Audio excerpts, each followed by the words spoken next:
এবং শুভেচ্ছা জানাই। দীর্ঘ সময় আলোচনা হয়েছে, আলোচনাগুলো আমাদের আসলে আমরা যথাসম্ভব আমাদের বন্ধুরা সেটা নোট নিয়েছেন এবং আমরা এই বিষয়গুলিকে পরবর্তীতে কিভাবে আসলে আরও অগ্রসর করা যায়, কোর্স অফ অ্যাকশনটা কী হতে পারে সেটা নিয়ে আমরা আবার বসবো এবং এগুলি নিয়ে আমরা আপনাদের পরবর্তীতে অবহিত করব। কিন্তু আমার ধারণা যে এইটা আজকে একটা সূচনা মাত্র এবং আমাদের আকাঙ্ক্ষা আছে যে এইটা এইরকম আলোচনার বাইরে আসলে ইনফর্মাল আলোচনা, দল ভিত্তিক আলোচনা, আবার ধরেন গ্রুপ ভিত্তিক আলোচনা, এগুলি আমরা করতে চাই এবং আমাদের জায়গা থেকে আমরা সুনির্দিষ্টভাবে আসলে আমরা যেটা মনে করি যে বাংলাদেশের জনগণের মধ্যে তো বটেই, রাজনৈতিক দলগুলির মধ্যে এটা খুব সুনির্দিষ্টভাবে এখন অনেকগুলো চিন্তা তাদের মধ্যে দানা বেঁধেছে যে আসলে তারা কতদূর পর্যন্ত পরিবর্তনটা করতে চায়, মানে সংস্কারের একটা পরিসর নিয়ে একটা চিন্তা আছে যে কতদূর পর্যন্ত সংস্কার ইমিডিয়েট আমাদের আসলে করা দরকার, এইটা একটা ব্যাপার।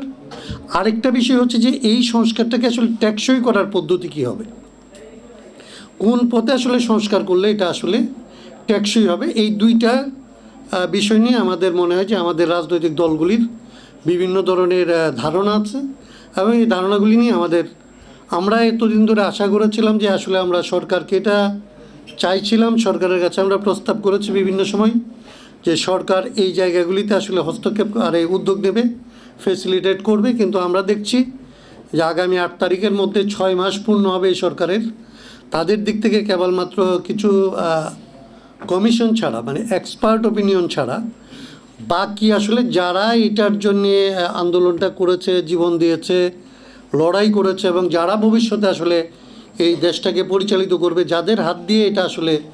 এই সংস্কার বাস্তবায়িত হবে, তাদের মধ্যে যে তাদের সাথে যে ওই পরিবেশরে আলোচনাটা হওয়া দরকার, এখন পর্যন্ত আমরা এটার কোনো উদ্যোগ তারা বলছেন কিন্তু এটা নিতে দেখছি না। আমাদের জায়গা থেকে আমরা মনে করি যে দুইটা জিনিস আছে, যে এই সরকার আমাদের তারা নিজেরা যেভাবেই বলুক বিতর্ক না করে আমরা মনে করি যে এই সরকারটা আমরা যারা আসলে ফেসিবাদ বিরোধী লড়াইয়ে ছিলাম তাদের সকলের ঐক্যবদ্ধ প্রচেষ্টাই একটা সরকার এবং এই সরকার যদি আসলে ধরেন ভালো করে তাইলে একরকম, ভালো যদি নাও করে তাইলে যারা আমরা আসলে ফেসিবাদকে দূর করেছি তারা আসলে এই সরকার ফেল করছে বলে আমাদের বসে থাকার কোনো অবকাশ নাই। আমাদেরকে আসলে আমাদের দেশকে পরিচালনা করার জন্যে, আমাদের শহীদদের, আমাদের সন্তানদের আসলে জীবনদানকে অর্থবহ করার জন্য, তার চাইতেও বেশি ভবিষ্যতের বাংলাদেশকে আসলে এই রকমের আবারও কোনো রক্তক্ষয়ী পরিস্থিতির মধ্যে যাতে না পড়তে হয় সেটা মোকাবেলা করার জন্যে এইখানে আমরা যারা আসলে রাজনীতি করে আসতেছিলাম, যারা লড়াই করে আসতেছিলাম, যারা আমাদের নিজেদের মধ্যে বিভিন্ন রকমের ভিন্নমত সত্ত্বেও কোথায় কোথায় কখন ঐক্যবদ্ধ হইতে হয় সেইটার অভিজ্ঞতা যারা আমরা অর্জন করছি এবং অভিজ্ঞতা দিয়ে আসলে একসাথে হয়েছি, তাদের নিজেদের মধ্যে এই আলোচনা নিজেদের জায়গা থেকে আসলে উত্থাপন করতে হবে। সেই জায়গা থেকে রাষ্ট্র সংস্কার আন্দোলন ক্ষুদ্র পরিসরে আজকের এই আলোচনাটা আসলে উত্থাপন করছে। আমরা যেটা মনে করি যে আমাদের এই আলোচনার মধ্যে আমাদের প্রথম দিকে যে আসলে যে প্রবন্ধটা কিংবা আসলে ছোট নিবন্ধটা পাঠ করা হয়েছে সেখানে কিছু থিওরিটিক্যাল প্রসেসের কথা বলা হয়েছে, সেইটা নিয়ে আসলে একমত হইতে পারেন, ভিন্নমত হইতে পারেন, কথা হইতে পারে, কিন্তু এটা একটা গাইডলাইনের মতো, ওইটা বড় ব্যাপার না। আমরা মনে করি যে আকাঙ্ক্ষাটা এবং প্রয়োজনটা এইটা যদি আমরা উপলব্ধি করি তাইলে এবং আমাদের নিজেদের অবস্থান থেকে আমরা যেটা বলি যে আমাদের এই রকমের পরিবর্তন, এই সংবিধানের মতো একটা জিনিসের পরিবর্তন ধরেন বিদ্যমান কাঠামোর মধ্যেও যখন আমরা করি তখন ধরেন সংবিধান সংশোধন করতে হইলো, ধরেন পার্লামেন্টের একটা ক্ষমতা আছে, পার্লামেন্ট সংবিধান সংশোধন করতে পারে।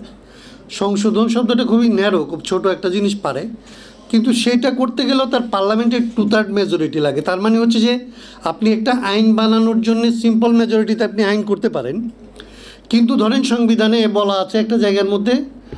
স্থানীয় সরকার আমরা যেটা বলি, এটা ধরেন সংবিধানে বলা আছে স্থানীয় শাসন, আবার ইংরেজিতে বলা আছে এটা লোকাল গভর্নমেন্ট। এটাকে যদি আপনি চেঞ্জ করতে চান, আপনি যদি মনে করেন যে আসলে ইংরেজির সাথে আসলে স্থানীয় শাসনটা যায় না কিংবা স্পিরিটের সাথে,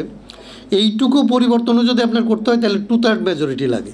আর যখন আসলে 53 বছরের শাসনের অভিজ্ঞতা দিয়ে আমরা বলতেছি যে এইখানকার যে ক্ষমতা কাঠামো, এখানকার যে নির্বাচন ব্যবস্থা, এখানকার যে বিচার ব্যবস্থা, কিংবা সাইফুল ভাই যেটা বললো যে এখানকার যে অর্থনৈতিক ব্যবস্থা,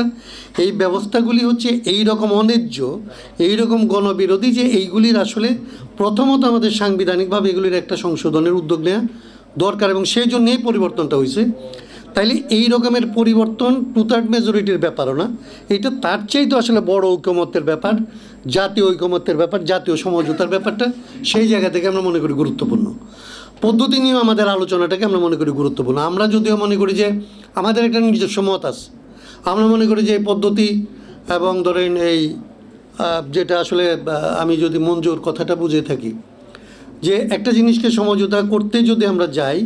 একটা কাণ্ডজ্ঞান দিয়ে যদি বুঝি, ধরেন মঞ্জু বলতেছিল, স্বপন ভাই আসেন এই যে বিএনপি যে নির্বাচন চায়, এটা তো খুব জাস্টিফাইড, ও তো নির্বাচনই চাইবে, কারণ সে তো আসলে নির্বাচনের ভেতর দিয়ে রাষ্ট্র ক্ষমতায় যাবে, এটাই তো তার কাজ। আবার জনগণের দিক থেকে আমরা যারা ধরেন নির্বাচনও চাই, কিন্তু আমরা যারা চাই, যেটা যে ডক্টর হালিমজাদ খান তার প্রশ্নে বলছিল যে আমরা তো নির্বাচিত সরকার দেখছি, কিন্তু নির্বাচিত সরকার হইলেই তো জনগণের অধিকার প্রতিষ্ঠিত হয় না। তাইলে এই নির্বাচিত সরকার যাতে আসলে জনগণের বিরুদ্ধে দাঁড়াইতে না পারে,